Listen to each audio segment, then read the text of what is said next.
Here, I figured I would do a quick tropical update since we do have action in the tropics.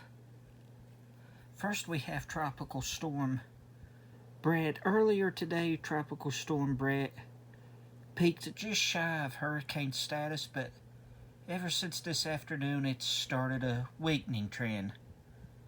The current advisory has winds down to 60 miles per hour.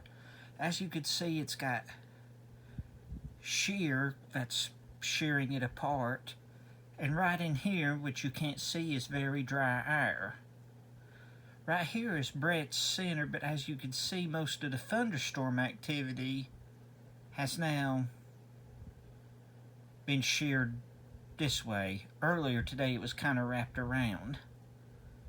So once probably Bret's going to probably fall apart and dissipate right in here somewhere. Now this is the newly formed Tropical Storm Cindy. Cindy is actually the fourth named storm. Now you may be thinking, well, isn't C the third letter in the English alphabet?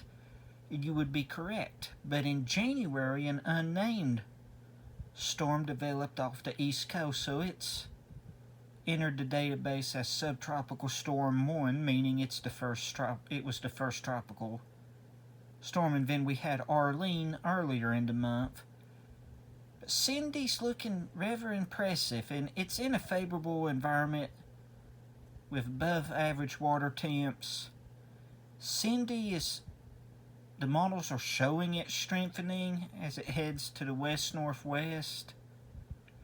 But once it gets right here, it's going to run into some very dry air, which will cause it to dissipate. The good news is Cindy is no threat to any land.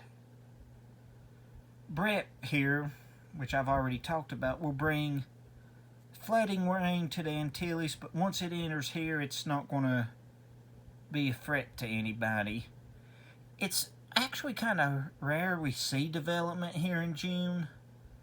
Usually we start seeing it in sometimes late July, but mainly August, September, into early October is when we typically see development in this region. But water temperatures are running above average, which is why Bret and Cindy have developed. And, well, you can't see it, but another vigorous tropical wave will come off the coast of Africa in the next few days. And a few of the models are trying to develop it, but some aren't sold on it. But it does kind of look impressive for this type of year, so we shall see. Anyway, that's the tropics.